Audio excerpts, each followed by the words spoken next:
Buenas noches, señoras, señores, amigos.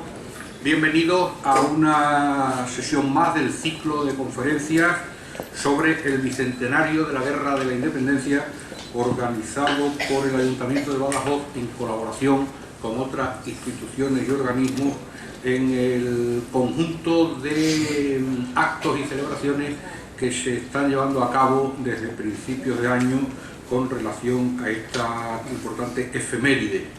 Esta noche, de acuerdo con lo anunciado, con el programa que ustedes conocen o tienen, interviene en nuestra tribuna la doctora María Dolores Herrero, investigadora y profesora de la Universidad Complutense, sobre el interesante tema en el que viene estudiando hace mucho tiempo, las mujeres en la Guerra de la Independencia. Hará su presentación el teniente coronel don José Luis Carbonell Navarro, jefe del Grupo de Artillería de Campaña ATP 11. Muy bien, muchas gracias, Alberto. Soy, como me han presentado, soy el teniente coronel José Luis Carbonell Navarro. Actualmente llevo 4 meses mandando el Grupo de Artillería ATP 11, que, como ustedes saben, pues pertenece a la Brigada de Infantería Mecanizada de Extremadura, número 11, que está ubicada en la base general de Nacho, en Boto, aquí en Badajoz. Y la verdad que es muy grato para mí poder presentar a la conferenciante esta noche, que cuenta con un extenso currículum vitae, del que yo voy a intentar hacer pues un pequeño resumen de sus hitos más relevantes. Doña María Dolores Herrero Fernández Quesada es doctora en Historia, con una tesis sobre ciencia y milicia en el siglo XVIII en la figura de don Tomás de Morla, artillero ilustrado. En la actualidad ejerce como profesora en las Universidades Complutense de Madrid y San Pablo CEU, también en Madrid. Todo ello compaginándolo con la actividad de coordinadora e investigadora principal del proyecto de conmemoración del bicentenario de la Guerra de la Independencia para el Instituto de Historia y Cultura Militar. Por citar algunos de sus muchos méritos, así como actividades, destacaré que es autora de numerosas publicaciones científicas nacionales e internacionales, así como libros, capítulos de libros, prólogos, introducciones y anotaciones a textos de reconocido valor científico, como por ejemplo, sin ir más lejos, el libro de la Guerra de la Independencia en Badajoz, presentado el día 30 de octubre en la Casa Consistorial. Ha participado como investigadora responsable en varios contratos de investigación de especial relevancia y es autora del plan museológico y museográfico de los museos del Real Colegio de Artillería en el Alcázar de Segovia y de Historia Militar de España, que actualmente se están constituyendo en el Alcázar de Toledo y en el Castillo de Montjuic. Ha realizado diversas contribuciones a congresos y conferencias científicas nacionales e internacionales. También ha impartido conferencias en innumerables ciclos, como por ejemplo las jornadas de artillería organizadas todos los años aquí en Badajoz por la Fundación de Santa Bárbara y Santa Eulalia, de la cual casualmente a día de hoy soy el patrono presidente, por lo que doña María Dolores ya es conocida por estas tierras extremeñas. Tengo que decir que es una conferenciante de gran prestigio, calidad, y que a bien seguro nos va a deleitar con su conferencia, cuyo título es Las mujeres en la Guerra de la Independencia. María Dolores, es un placer tenerte entre nosotros. Cuando quieras.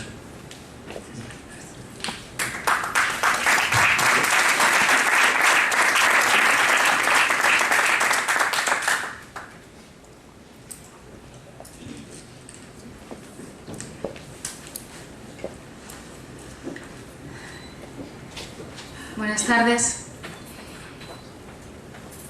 Tengo que empezar esta tarde dando las gracias de corazón, en primer lugar, a la organización de este ciclo de conferencias, que ha tenido la enorme amabilidad de traerme a Badajoz de nuevo. Para mí es un honor dar las gracias a la organización, por tanto, de este ciclo de conferencias, dar las gracias a mi presentador, el teniente coronel Carbonell, que como artillero, pues en fin, se ha excedido en los calificativos, porque bueno, es es un cariño el que yo tengo al arma de artillería, y creo que el arma de artillería me tiene a mí, pues en fin, que va en justa proporción, pero en fin, gracias, teniente coronel. Y también quiero dar las gracias a todos ustedes por su asistencia, al alcalde de la ciudad que nos acompaña esta tarde, y me van a permitir personalizar en la figura de Alberto González, porque Alberto ha sido el enlace, realmente ha sido quien estuvo hablando conmigo y bueno, pues quiso que se diera esta conferencia aquí esta tarde. La conferencia lleva por título Las mujeres en la guerra de la independencia, y verdaderamente las mujeres en la guerra de la independencia van a ser parte de un factor realmente nuevo, sorprendente e impactante, tanto para propios, los españoles, como para extraños, ese factor fue la implicación de la sociedad civil española hasta límites, la implicación en el conflicto, en el combate, hasta límites realmente imborrables en el imaginario histórico español. En medio de toda la reacción social que supuso la guerra de la independencia, el inicio de la guerra de la independencia, la reacción frente a la invasión, en medio de aquella reacción social inédita en Europa, por otra parte, no había habido un pueblo en toda Europa que se hubiera enfrentado en su conjunto mayoritariamente a las tropas imperiales, las mujeres, en medio de todo aquello, las mujeres espontáneamente se sumaron a la resistencia activa contra el invasor. Las expectativas en cuanto a esta conferencia, a esta charla de esta tarde, no quiero que sean demasiadas. Yo vengo a compartir con ustedes un trabajo que simplemente estoy haciendo desde hace pues 2 años, realmente llevo 2 años investigando sobre este tema, y lo que voy a compartir con ustedes esta tarde es un avance, ¿no? Un planteamiento, un avance un poco desarrollado del planteamiento de lo que va a ser un libro que tengo firmado con una editorial española y que espero que salga, pues no sé, en un año o en un año así, pero además voy a compartir con ustedes la selección de algunos datos, porque esto que iba a ser un trabajo de investigación para una sola publicación ya se está convirtiendo en algo mucho más amplio, realmente, y el Ministerio de Ciencia e Innovación acaba de conceder a un grupo de investigadores de la Universidad Complutense un proyecto de investigación, se lo acaba de conceder, sobre las mujeres. La investigadora principal es una gran experta en historia de las mujeres, la doctora Capell, Rosa Capell, de la Universidad Complutense. Bueno, y yo me encuentro entre ellas. Por lo tanto, me veo obligada a hacer mucho más trabajo de campo desde hace 2 o 3 meses que sabemos que se nos ha concedido, y a buscar más datos sobre las mujeres en la guerra de la independencia. Por lo tanto, esta tarde mis pretensiones no van mucho más allá de querer evocar con todos ustedes o querer compartir con todos ustedes un planteamiento sobre la mujer en la guerra de la independencia y algunos datos que se han ido encontrando a lo largo del trabajo de campo. Es lo único que puedo compartir con ustedes, y espero que por lo menos, bueno, pues esto sea ciertamente agradable de recordar por todos ustedes, porque algunas de esas mujeres son de todos conocidas. Bien, les comentaré cuál es el planteamiento de mi intervención. Haremos una introducción en primer lugar. Recordaremos cuál es la situación de la mujer, socialmente, claro, cuál es la situación de la mujer a finales del siglo XVIII y principios del siglo XIX, como punto de partida para ver en qué frentes vamos a encontrar a las mujeres resistiendo al francés, combatiendo al invasor. En qué frentes, que pueden ser los frentes de combate convencionales y los que no lo son tantos, como veremos a continuación. Entonces vamos a iniciar este recordatorio tomando como punto de partida la situación de la mujer española, pero será lo mismo que decir la mujer europea, ¿no? Española en este caso, a principios del siglo XIX. Es decir, en qué entorno social se mueve aquella mujer, se mueve y poco, desde luego, aquella mujer de muy principios del siglo XIX, una mujer heredera en el entorno social de la mujer de la Ilustración del siglo XVIII. Bien, cabe señalar, en primer lugar, que los estudios sobre la mujer, históricamente hablando, la historiografía sobre la mujer, se ha ocupado de ella muy tardíamente. La mujer no ha sido objeto de estudio histórico en tiempos tempranos, por escuelas historiográficas clásicas. El estudio sobre la mujer específicamente y monográficamente es un estudio más bien tardío. Esto tiene sentido, la mujer no ha sido una protagonista en mayúscula de la historia, sino que ha sido un agente de la historia. Por tanto, no se ha estudiado a la mujer específicamente, pero además yo les aseguro que las dificultades son añadidas al perfil de la mujer, porque las fuentes documentales, es decir, encontrar documentos sobre la historia de la mujer es muy difícil, es dificilísimo. No hay casi documentación sobre la historia de la mujer. Por lo tanto, los historiadores nos encontramos en primer lugar con un problema de localización de las fuentes históricas, de las fuentes documentales.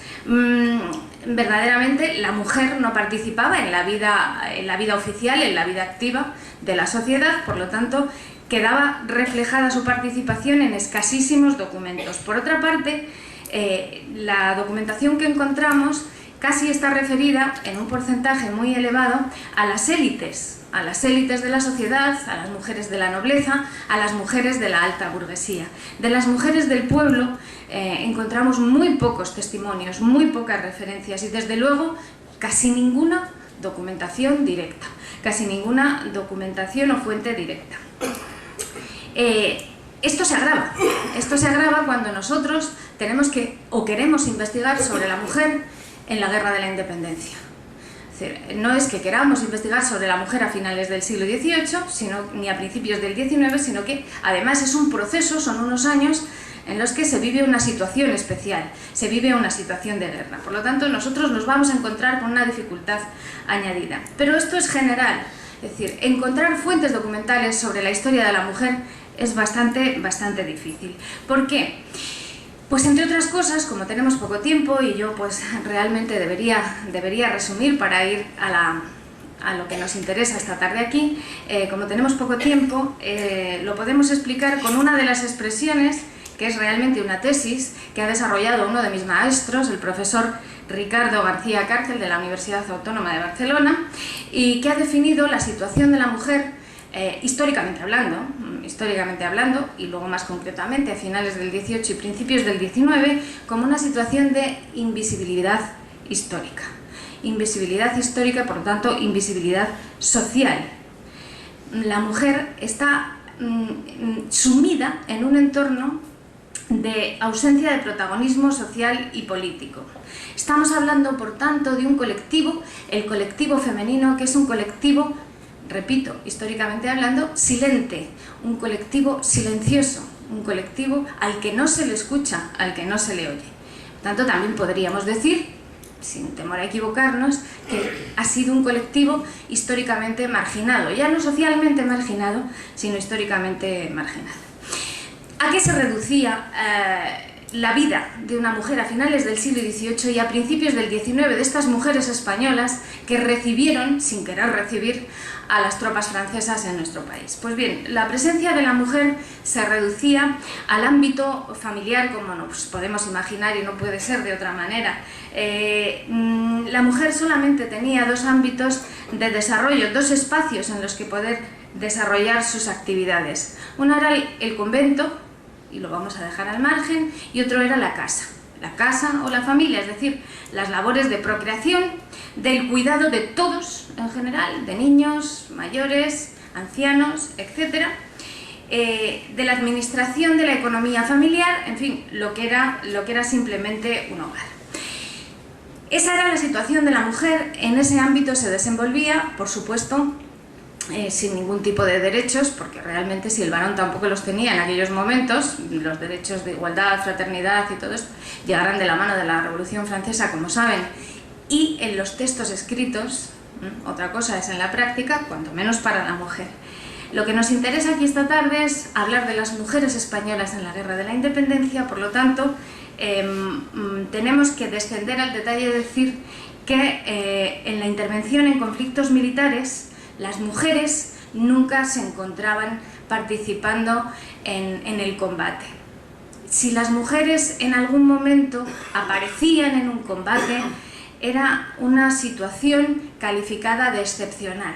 excepcionalidad por encima de todo. Es decir, históricamente en todos los países europeos, en la Edad Moderna, finales de la Edad Moderna, principios de la Edad Contemporánea, es cuando nos vamos a mover nosotros cronológicamente, pues las mujeres en Europa, decíamos, y por lo tanto en España, no tendrán ningún tipo de contacto y mucho menos intervendrán en conflictos de carácter militar.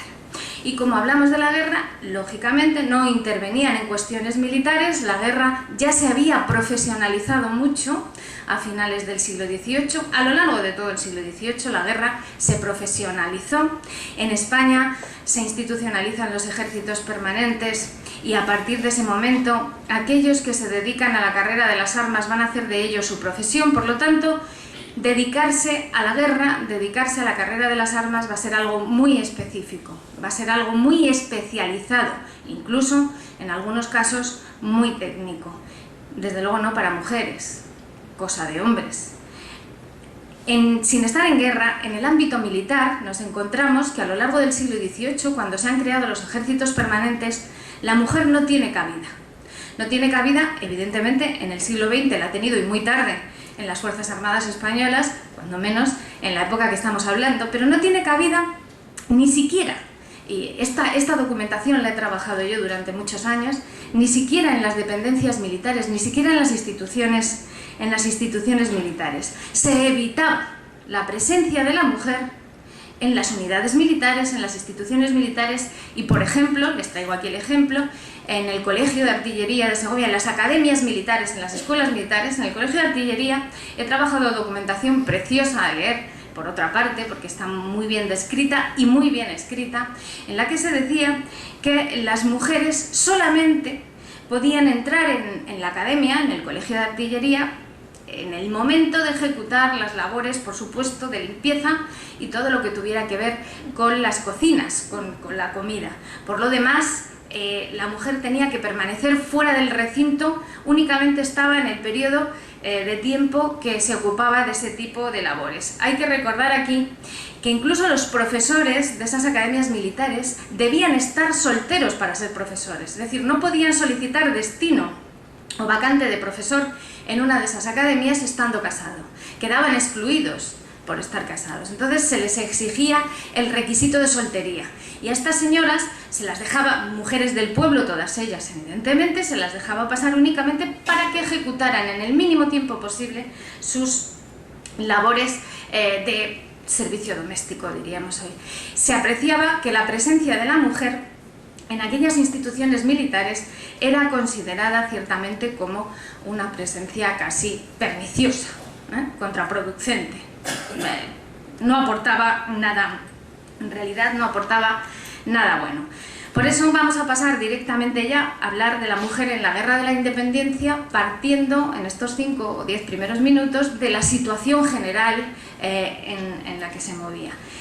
Vamos a hablar de la mujer en la Guerra de la Independencia y aquí hay que decir de nuevo que trabajar sobre este tema presenta muchísimas dificultades porque estamos hablando de un proceso de guerra y en guerra no hay tiempo para guardar documentación, en guerra no hay tiempo para dar fe de nada o de casi nada y la presencia de las mujeres como algo excepcional que hemos dicho tampoco era muy recogida en la documentación, mucho menos el testimonio directo de las mujeres que en su mayoría eran analfabetas, no tenían acceso a una educación mínima. Por lo tanto, tenemos muchas dificultades para trabajar sobre la mujer en la Guerra de la Independencia, que es lo que nos ocupa esta tarde. Comentaba el Teniente Coronel que estoy coordinando un proyecto de investigación en el Instituto de Historia y Cultura Militar, en el Archivo General Militar de Madrid. Hay unos fondos documentales inmensos por el volumen y excepcionales, muchos de ellos todavía por trabajar. Y mi equipo y yo estamos buscando los fondos de la Guerra de la Independencia. Les aseguro que encontrar referencias a las mujeres en la colección general de documentos, por ejemplo, que es la colección más amplia, es dificilísimo, es absolutamente excepcional. Encontrar referencias en la colección Duque de Bailén, que es otra de las grandes colecciones, o en la colección General Blake, que es otra de las grandes colecciones, es prácticamente imposible. Yo creo que en la colección Blake hemos encontrado 2 únicas referencias. De esto estamos hablando, de dificultad para poder compartir con ustedes esta tarde el tema que me toca desarrollar. Bien, los liberales en el siglo XIX delimitaron el ámbito de lo público y de lo privado. Los liberales delimitaron, y la historiografía liberal delimitó el ámbito de lo público y de lo privado. En esos dos ámbitos podemos imaginar, después de lo comentado esta tarde, que la mujer desempeñaba su misión en el ámbito de lo privado siempre. Jamás traspasaba la frontera de lo público. La esfera pública, sin lugar a dudas, estaba copada completamente por el hombre. Sin embargo, en el siglo XVIII, en la Ilustración, en el siglo de la razón, iluminando con la razón todo el pensamiento humano en general, parece que llegaron a pensar que a la mujer había que darle cuando menos una educación superior a la que tenía, que en ocasiones era ninguna, era muy reducida o muy limitada, salvo para las élites. Siempre las élites serán una excepción. Entonces, en la Ilustración parece, bueno, pues que nadie va a hablar en la Ilustración, evidentemente, de igualdad de sexos, pero sí que parece que se intenta, por lo menos en el plano teórico, avanzar hacia la asunción de más cometidos y más derechos por parte de la mujer. Pero va a ser la guerra. Va a ser la guerra la que va a movilizar en España a un pueblo entero. Se va a producir una inmensa movilización ciudadana y va a haber una abundante presencia de las mujeres. Y yo casi no debería decir la frase que acabo de decir, abundante presencia de las mujeres, porque les aseguro que esto es lo que aparece en la mayoría de los textos. Abundante presencia de las mujeres en la documentación que encontramos. Pero nadie se detiene a dar nombres, a dar apellidos. Es muy difícil pues, tener las señas de identidad de todas y cada una de esas mujeres, y nos cuesta muchísimo, y el anonimato va a cubrir bajo una frase así muy genérica como abundante presencia de mujeres casi toda la documentación. Pero las mujeres en la guerra hemos dicho que van a sobrepasar el ambiente de lo privado y van a entrar en el ambiente de lo público de una forma casi violenta. Pero violenta fue la invasión al territorio nacional, violenta fue la reacción por parte de hombres, mujeres, niños, ancianos, daba lo mismo. Las mujeres van a reaccionar en la calle, van a reaccionar en el espacio en el que se mueven, defendiendo sus hogares, y van a salir a defender los puntos y las zonas más polémicas. Pero también las mujeres van a escribir desde el primer momento del levantamiento en mayo de 1808. Les voy a leer un texto de una de esas mujeres que en el momento de la invasión, en los primeros momentos de la invasión, ya anunciaban, ya estaban advirtiendo a Napoleón que tendrían que enfrentarse a ellas también. Pero sí quiero que sepa el sacrílego robador de nuestro amadísimo Fernando, que en la cristiana, leal y noble España, hasta las mujeres estamos armadas contra él y aprestadas a derramar toda la sangre. Primero que rendirse, y que cuando no quedarán hombres para pelear, saldrá este débil ejército, el ejército de las mujeres. Este es un texto espontáneo. Es una reacción espontánea de las mujeres de la época que escriben esto para que se haga público, para que se sepa que las mujeres van a estar ahí. De todos modos, este texto se firma en Valencia y las autoridades de Valencia se asustan ante el francés, pero se asustan ante la reacción de las mujeres también. Entonces, la respuesta de la autoridad ante ese texto es de lo más conservadora. Es decir, se dirigen a ellas y les dicen: valencianas, hilad el lino, blanqueadlo, haced calcetas, cosed camisas, prevenid hilas y vendajes, arrojad de vosotras la moda, moderad el lujo y renunciad a las ropas extranjeras. Esto es lo que corresponde a vuestro sexo, lo que exige de vosotras la patria y lo que necesitan nuestros guerreros. Es decir, de momento, quietas. Estos textos son de los primeros momentos de la guerra. Por lo tanto, en esos primeros momentos ya corre peligro la dicotomía público-privado y las mujeres están por romper esa barrera. Lo veremos cuando hablemos de los sitios, en los sitios está clarísimo, lo veremos cuando mencionemos, siquiera de pasada, a las guerrilleras. Pasamos directamente a hacer un recorrido por la Guerra de la Independencia Española de la mano de la mujer, y eso sí, lo voy a estructurar como yo he estructurado la publicación que quiero sacar, y que entiendo que por eso he venido aquí esta tarde. Vamos a ver a la mujer en diferentes frentes, combatiendo en diferentes frentes, los frentes de combate convencionales y otros frentes en los que la acompañaremos esta tarde. La mujer en la Guerra de la Independencia Española va a estar presente desde el primer momento, incluso antes del 2 de mayo. Incluso en los días previos y en los alborotos previos de la primavera del 2 de mayo, en la primavera de mayo de 1808 en Madrid, las mujeres van a estar en la calle. Las mujeres van a estar en aquellos alborotos y en aquellos primeros enfrentamientos, porque en Madrid, antes del 2 de mayo, murieron 170 franceses, desde marzo hasta el 1 de mayo. Están registrados en el hospital y en otros lugares de Madrid. 170 franceses. La mayoría de ellos murieron, desde luego, no a manos de militares españoles, sino a manos del pueblo, porque aparecen en los partes de defunción como muertos por herida de arma blanca casi siempre, que son las armas que va a utilizar el pueblo español al principio y casi al final de la Guerra de la Independencia. Luego las mujeres van a sorprender por su implicación desde los primeros momentos en los alborotos y en los enfrentamientos. Yo tengo que decir que hay tradición. Es decir, que la mujer no sale a la calle tampoco ese 2 de mayo, ni esa primavera por primera vez, ni muchísimo menos. Históricamente ha habido tradición de implicarse militarmente, nos podemos remontar a la Numancia, pero no hablo de eso. Hay tradición de que la mujer salga a la calle y se amotine, y se levante y proteste, porque el 18 es el siglo de los motines, especialmente la segunda mitad del siglo XVIII. Son los llamados motines de subsistencia, y si hemos dicho que la mujer, el ámbito que dominaba era el familiar, la economía doméstica, la casa, en el momento en que había crisis económica, había crisis de subsistencia, había escasez de grano, la mujer acompañaba al hombre o salía espontáneamente en los motines contra las autoridades. Por lo tanto, había una cierta tradición de salir a la calle, pero no, evidentemente, de combatir, y menos a tropas extranjeras como las imperiales.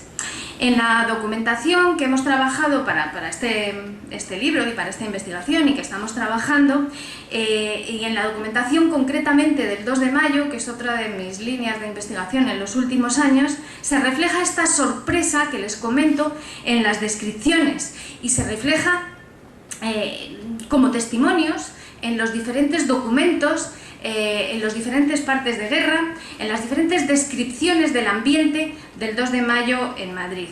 Se refleja siempre como algo excepcional que la mujer esté ahí, que la mujer esté en la calle, que la mujer se esté enfrentando a las tropas francesas, como algo fuera de lo normal. En el Archivo Histórico Nacional he podido consultar, he elegido este documento, podía haber elegido otro, pero me parecía interesante. En el Archivo Histórico Nacional he podido consultar un expediente que se formó con motivo, dice, de los alborotos suscitados por el paisanaje de Madrid contra las tropas francesas en la mañana del 2 de mayo de 1808 y las providencias tomadas para sosegarles. Son las autoridades quienes redactan este documento. Y este documento es parte de una causa judicial que se instruye por parte de las autoridades en el 2 de mayo, está dirigido a los fiscales. Y en ese documento dice: delante de la casa del marqués de Valdecarzana había como 40 paisanos y siempre, entre ellos 2 o 3 mujeres, todavía asombrados, todavía impactados, ¿no?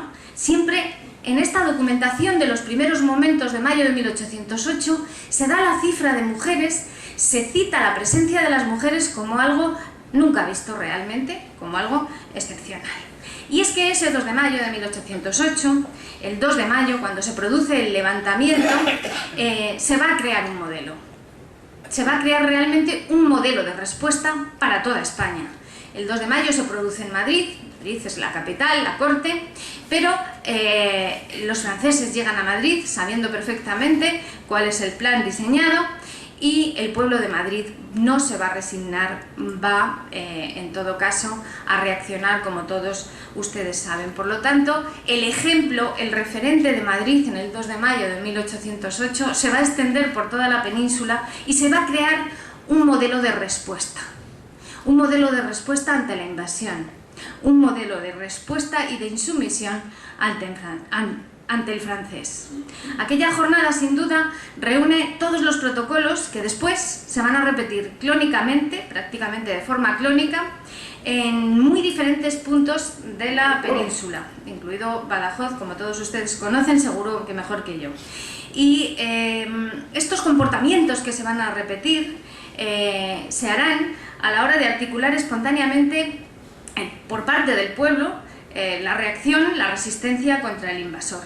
En el 2 de mayo la mujer va a estar en la calle, va a salir de su casa, va a salir de su ámbito privado y familiar y va a salir a la calle, a protestar, va a salir a la calle a combatir, porque llega un momento en que, aparte de protestar, hay que combatir, hay que enfrentarse. Ahí tenemos a las mujeres de Monteleón, del Parque de Monteleón, con la heroica resistencia del 2 de mayo en el Parque de Artillería y los capitanes Daoiz y Velarde, y ahí tenemos a las mujeres de la Puerta de Toledo. Las mujeres de Monteleón, por una parte, son las mujeres que todos conocemos, y ahora mencionaremos, las dedicaremos unos minutos, pero por otra parte están las mujeres que en diferentes puntos de Madrid, como esto que he elegido hoy, van a manifestar esa resistencia activa en contra del invasor.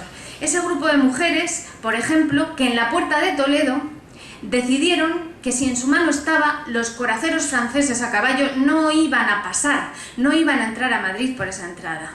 Entonces, casi literalmente se tiran en el suelo del puente de Toledo, armadas de cuchillos, armas blancas, para abrir la barriga a los caballos y que los coraceros caigan e impedir que entren en Madrid. La verdad es que fue bastante efectivo. Finalmente las tropas francesas entran en Madrid, pero logran dilatar y retrasar la entrada, ¿no? Bien, por otra parte, hablaremos de las mujeres en el Parque de Monteleón, en el Parque de Artillería de Monteleón, la casa Palacio de Monteleón, donde estaban los capitanes Daoiz, Velarde, donde llegaron los capitanes Daoiz, Velarde y el teniente Ruiz, que son las tres víctimas oficiales, los tres héroes oficiales de la jornada. Sin embargo, ese 2 de mayo hemos dicho que se crea un modelo, va a ser un referente para otros puntos de España. El pueblo de Madrid se va a convertir en la nación indomable. Citaba antes al profesor García Cárcel, que estuvo hace unos meses aquí en Badajoz, ha publicado en 2007 uno de los mejores libros que se han editado en este bicentenario, El sueño de la nación indomable, y que ha sido premiado hace unos días con el Premio Internacional de Ensayo Caballero Bonal. Pues bien, él cogió para título de su obra esta expresión que realmente es deliciosa, el sueño de la nación indomable. Y ese pueblo de Madrid, cuando está reaccionando, realmente se está manifestando como la nación indomable que describió Napoleón Bonaparte en otros puntos de Europa. Bien, el pueblo de Madrid, pero el pueblo español en general, Napoleón tuvo la percepción, y lo sabía, que era distinto. Él lo escribe, incluso en su correspondencia, dice que el pueblo español era distinto. Distinto, evidentemente su percepción era distinto para mal, no para bien, como otros pueblos de Europa que él había tenido ocasión de someter. Bien, la mujer se va a implicar en el combate. El 2 de mayo, en el Parque de Monteleón, en la Casa Palacio de Monteleón, estaba el Parque de Artillería todavía, estaba el depósito de armas de Madrid, de la Villa de Madrid. Y el pueblo, que era ignorante, sabía que aquello era un depósito de armas.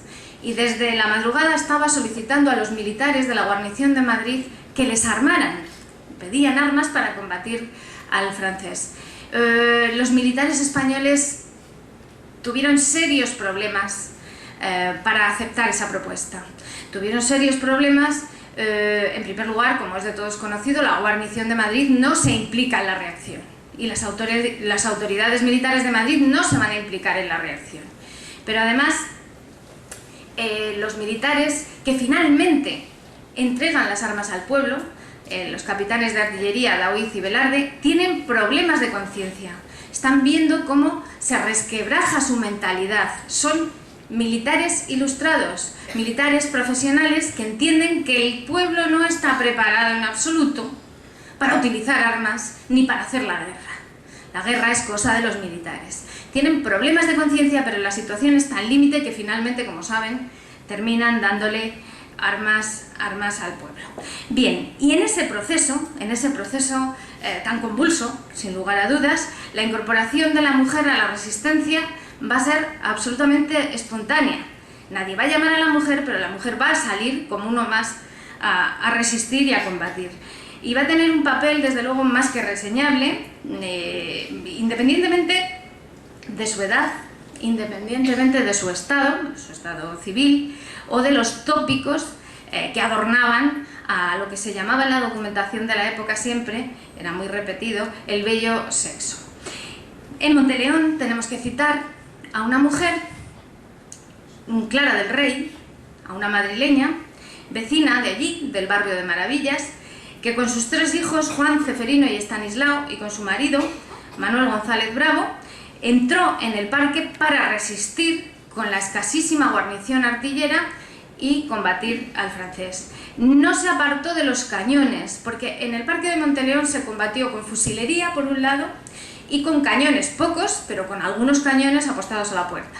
Bien, pues Clara del Rey no se apartó de los cañones en ningún momento, y animaba a sus hijos, que eran unos niños, para pasar munición a los artilleros, para combatir, para resistir, hasta que fue herida mortalmente por bala de cañón y quedó muerta en el parque de Monteleón. Otra mucho menos conocida, Francisca Olivares. Francisca Olivares es una mujer de la que tenemos muy poquitos datos, pero estuvo combatiendo dentro del parque.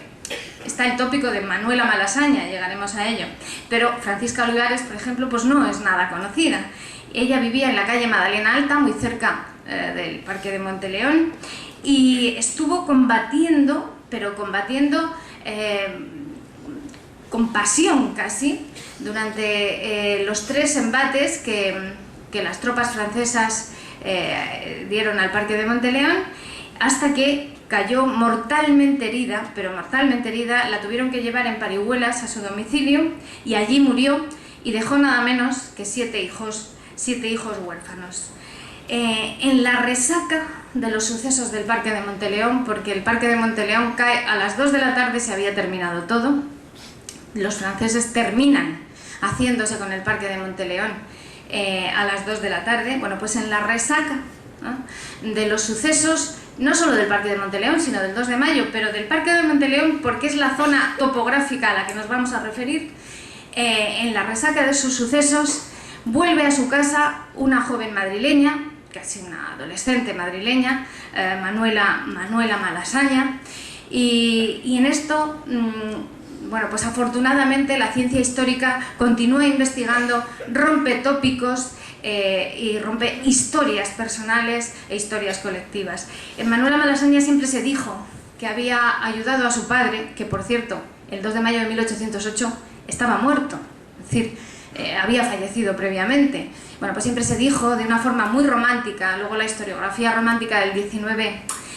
aporta matices al mito de la Guerra de la Independencia y a los mitos del 2 de mayo, de las heroínas de Zaragoza, etcétera, etcétera. Entonces, Manuela Malasaña se había dicho siempre que si ayudó a su padre dentro del parque de artillería, le pasaba munición, incluso hay una pintura que la refleja haciendo este cometido, y que, bueno, pues cayó y murió, que fue una de las caídas en el parque de Monteleón. Pues Manuela Malasaña vivía con su familia por la zona del parque de Monteleón, pero ella en esa jornada del 2 de mayo estuvo encerrada en su lugar de trabajo, que era un taller de costura.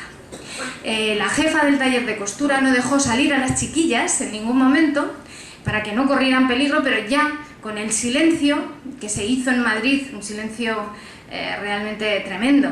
A partir de las 2 de la tarde, toda esa tarde, ante ese silencio, la jefa del taller las dejó salir a todas y cada una de ellas para que regresaran a sus hogares.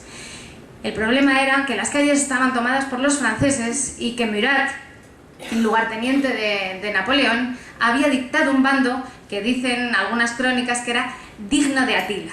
Entonces, a todo aquel madrileño o madrileña que encontraran en la calle con determinados objetos, hemos dicho que el pueblo utilizaba las armas blancas para combatir al francés porque era lo que sabía realmente manejar, ¿no? A todo el que encontraran con un objeto punzante, lo que fuera, había que fusilarlo. Y este fue el caso de Manuela. Manuela Malasaña llevaba, ¿no?, entre sus ropas su instrumento de trabajo, que eran unas tijeras, sin más. Y al llevar unas tijeras consideraron que aquello era un arma en la situación en la que estaban.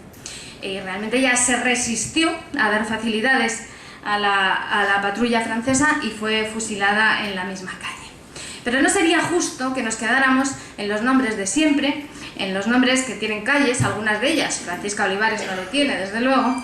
Hay que decir que en Madrid se crea ese modelo de reacción para el pueblo español, pero también para las mujeres. Es muy importante ese 2 de mayo porque fue modelo para el resto de la península. Y las mujeres hemos dicho que van a combatir desde donde pueden y donde pueden. Entonces, yo les aseguro que de eso sí que hemos encontrado testimonios de protagonistas, de viajeros, de gente que eran foráneos, estaban de paso en Madrid, porque el 2 de mayo en Madrid, perdón, el 1 de mayo, domingo, era día de feria, era un día feriado y había ido mucha gente de fuera. Entonces, toda esta gente, todas estas mujeres, desde donde ellas podían, desde donde ellas desempeñaban sus cometidos, su vida cotidiana, desarrollaban su vida cotidiana, empezaron a resistir al francés.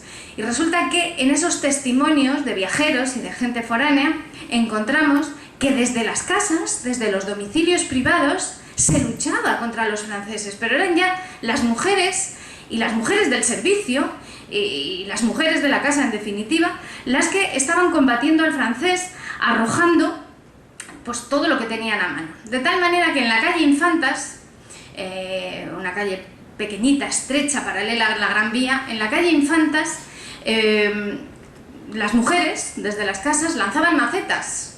Y una de esas macetas cayó, en fin, esto fue así, en la cabeza de un general francés que falleció en ese momento.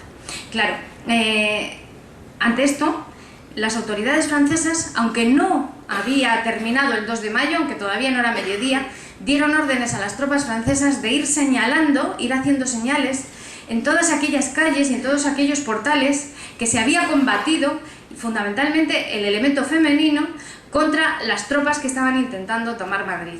Después, por la tarde, la represión empezaría precisamente por esos domicilios y por esas casas. De tal manera que ya daba igual, cualquier mujer que asomara era objetivo del francés. Y eso le pasó a una segoviana, me permiten, porque yo soy nacida en Segovia, entonces, bueno, algo tengo que traer de mi tierra también. Eso le ocurrió a una segoviana de 16 años que estaba en Madrid, en casa de su tío, que era comerciante, en la calle Luzón, estaba en Madrid para casarse, estaba preparando las cosas, y que con gente del servicio y con su primo, que también era adolescente, salieron, se intuía que habían resistido y cayó en el acto porque le atravesó una bala de fusil el corazón. Ella se llamaba Catalina Pajares. Bueno, pues Catalina Pajares nos puede servir para representar a esas mujeres que incluso desde los domicilios, desde el ámbito privado, que hablábamos al principio de esta tarde, lucharon contra el francés. Vamos a ver, a partir del 2 de mayo, que se crea ese modelo, los frentes en los que la mujer combate en la guerra de la independencia. Claro, ¿desde dónde ejerce la resistencia contra el francés? Pues en principio sin salirse del guión, dentro de lo políticamente correcto. Es decir, la mujer va a resistir al francés, va a combatir al francés, ejerciendo labores que se aproximaran a las labores propias de su sexo. La mujer estará en el frente, estará apoyando a los combatientes. Las ciudades en muchas ocasiones se dan el frente y la mujer vivía en las ciudades, y ejercerán labores y tareas que hoy llamaríamos de intendencia, porque son las labores que no desentonaban y no desencajaban con su perfil y con su papel en la época. Por lo tanto, eran labores que iban del aprovisionamiento, en general, a la sanidad. Tenemos una de las heroínas, que ese es el nombre que se ha dado tópicamente a las mujeres que intervienen en la Guerra de la Independencia y de las que sabemos los nombres y los apellidos. En ese caso, en labores de intendencia, tenemos una heroína que no fallece, pero sí que resulta gravemente herida en el lugar donde está llevando agua a los combatientes. Es María Bellido, la heroína de Bailén, que llevando agua al general Reding, con un comportamiento realmente valeroso porque estaba en primera línea de combate, vio como un proyectil del enemigo atraviesa el cántaro que ella llevaba, atraviesa el cántaro, lo destroza, que la podía haber dado a ella en cualquier parte de su cuerpo, pero le queda un poquito de agua en un trozo en una parte de ese botijo, y se lo acerca con mucha flema y con mucha serenidad al general y le da a beber, porque tengan en cuenta que Bailén era 19 de julio de 1808, en los campos de Bailén hacía mucho calor y el agua era absolutamente necesario. Valerosa, heroína de Bailén, quedó finalmente herida, pero una herida de la que se pudo reponer. Yo no puedo olvidar aquí, y me van a permitir, porque el lenguaje sexista y los comportamientos sexistas han existido siempre, que algunas de estas heroínas, lo que sí que tenemos muy pocos datos, pero sí que hemos llegado a conocer su sobrenombre o su mote. Y en ocasiones para bien, la artillera, ¿no? Y en ocasiones, pues yo se lo cuento a ustedes y ustedes juzgan. María Bellido, después de este comportamiento en Bailén, fue conocida con el nombre como combatiente de la Culibaja. Bien, entonces las mujeres, sin salirse del guión, en labores de intendencia, del aprovisionamiento a la sanidad. Hemos citado la primera a María Bellido en julio de 1808 y pasaremos a las heroínas al sitio de Gerona. En el sitio de Gerona realmente fue espectacular la labor de las mujeres y el protagonismo de las mujeres, pero además no solo fue espectacular, es que, caramba, fue muy eficaz, realmente fue muy eficaz. En el sitio de Gerona, quien mandaba la plaza, el general Mariano Álvarez de Castro, va incluso viendo la labor de las mujeres, la impagable labor de las mujeres, va incluso a crear una compañía de mujeres. Esa compañía de mujeres se llamó Compañía Santa Bárbara, y se creó esa compañía debido al grado de implicación de las mujeres en el sitio de Gerona, y a la efectividad y la eficacia de su trabajo y su resistencia.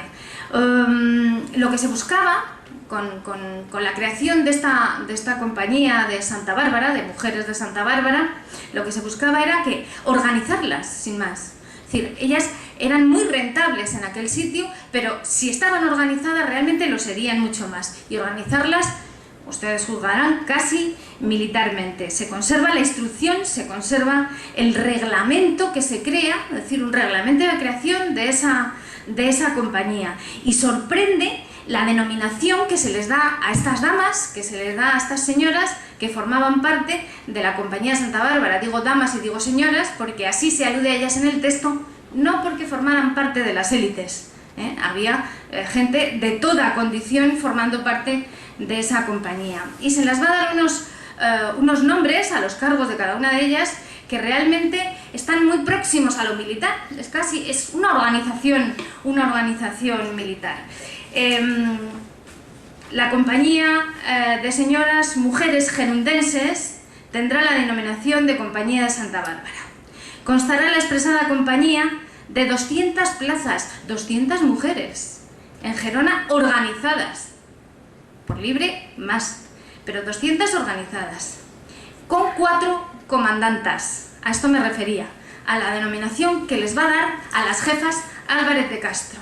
Es decir, 4 comandantas. Habrá además 8 sargentinas, es decir, 8 sargentos parecía un poco fuerte, ¿no?, para ellas. Entonces, 8 sargentinas y 8 escuadristas. Luego decía la instrucción: todas las individuas de la mencionada compañía llevarán un distintivo de una cinta encarnada puesta sobre el brazo izquierdo a modo de brazalete haciendo un lazo. Es decir, a la mujer se le da una organización paramilitar en Gerona, pero uniformidad y el tipo de guerra, eso ya sería demasiado. Sin embargo, sí que tenían que llevar un distintivo para reconocerlas como miembros de esa compañía de Santa Bárbara. Cada señora comandanta tendrá nombradas 8 mujeres para llevar agua, como vemos siempre dentro del guión, 4 para llevar aguardiente, y las restantes de su partida se emplearán en lo que se les mande, y con particularidad en asistir y acompañar los heridos que puedan andar por su pie, conduciendo los soldados, cabos y sargentos y